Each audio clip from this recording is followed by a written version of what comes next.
Everybody tells you that you have to focus. What if I tell you not focusing sometimes is very important too? There are two modes of brain. One is known as hyperfocus and one is known as scatterfocus.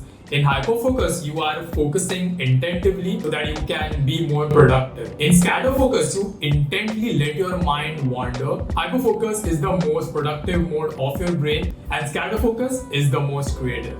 Scatterfocus mode can be great if you want to come up with new ideas or you want to reflect back on a particular thing. Scatterfocus could be magical. Let me give you an example. So how many times has this happened that we are in a shower and we get an amazing idea? I'm sure this might have happened to you sometime or the other. This is exactly what a scatterfocus mode does. When our intention is to focus, daydreaming can destroy your productivity. But daydreaming is immensely useful if you want to solve any particular problem. Think more creatively, coming up with new ideas, transforming an existing idea, or to recharge your brain. If you are assigned some work, we need to intently reflect back on our task in order to work more deliberately.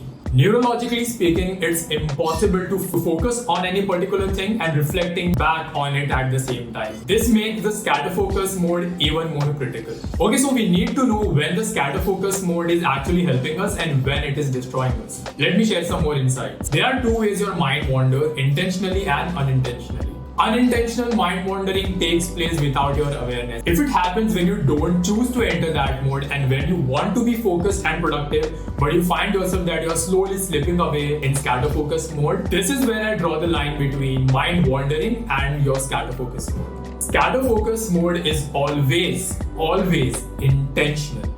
Some good practices in which you can practice scatterfocus mode is any activity which is not that attentional demanding. It could be walking in the park, enjoying sunset, having a good long shower, any light gaming in which your mind is not occupying the attention that much. These intentional practices actually help you charge your focus mode of the brain. So when you try to focus the next time, you're able to do it much better because you have given yourself the break to recharge your mind. The biggest mistake is thinking that you're using scatterfocus mode when you're browsing through social media. Your brain is in a very different state when you watch social media or when you consume any social media stuff.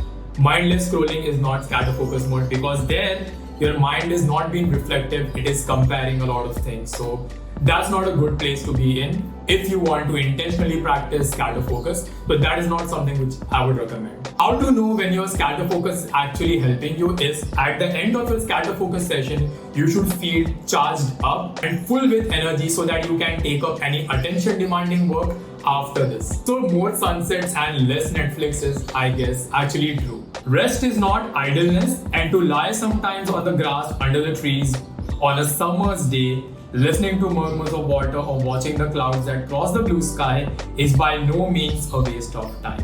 I hope you found this video useful, guys. So practice scatterfocus intentionally so that you can charge up your attention space and can work more intently whenever you want to. The goal here is to focus and not focus intentionally.